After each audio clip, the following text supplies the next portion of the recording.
ऐसा भी नाम जिसे उत्तर प्रदेश की राजनीति का बादशाह कहा जाता है। नाम है रघुराज प्रताप सिंह उर्फ राजा भैया। समझिए कि कैसे राजा भैया यूपी की राजनीति के अहम शख्सियत बने हुए हैं। कुंडा विधानसभा सीट से 7वीं बार चुनाव जीतने वाले राजा भैया सिर्फ 24 साल की उम्र में विधायक बन गए थे। उन्होंने यूपी में कल्याण सिंह की सरकार बचाने में मुख्य भूमिका भी निभाई थी। जितना नाम पूर्वांचल में राजा भैया का कहलाया, तो वही राजा भैया को मायावती का धुर विरोधी भी कहा गया था। कहा जाता है कि राजा भैया की बेटी की कोठी के पीछे 600 एकड़ का तालाब है और उसी तालाब से कई तरह के अजीबोगरीब खौफनाक किस्से भी जुड़े हुए हैं।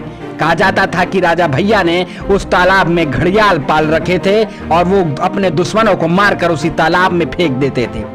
हालांकि राजा भैया इस बात को अफवाह और लोगों की मानसिक दिवालिया बताते हैं। एक बार जब यूपी में विधानसभा चुनाव हो रहा था तो उनके खिलाफ प्रचार करने सूबे के तत्कालीन मुख्यमंत्री कल्याण सिंह खुद कुंडा पहुंचे थे, जहां कल्याण सिंह ने अपने भाषण में राजा भैया को गुंडा जैसे शब्दों का इस्तेमाल किया था।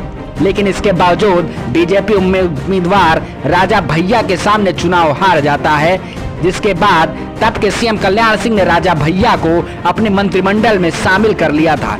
आगे चलकर राजा भैया ने अपनी वफादारी भी बखूबी निभाई, लेकिन जब मायावती की बसपा सरकार सत्ता में आई तब मायावती ने राजा भैया पर पोटा जैसा कानून लगा दिया था, जिसके तहत उन्हें जेल भी भेज दिया गया था। फिर जब 2012 में समाजवादी पार्टी की सरकार बनी तो राजा भैया को अखिलेश के मंत्रिमंडल में शामिल किया गया था, लेकिन उसी वक्त प्रतापगढ़ के कुंडा में एक हाई प्रोफाइल मर्डर हुआ। वो मर्डर था सर्किल ऑफिसर जियाउल हक का। इस मामले में राजा भैया का नाम आया तो जरूर, लेकिन उन्हें अखिलेश मंत्रिमंडल से इस्तीफा भी देना पड़ गया था।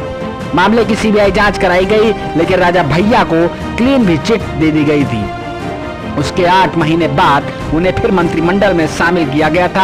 हालांकि अब अखिलेश राजा भैया को पहचानने से इनकार करते हैं।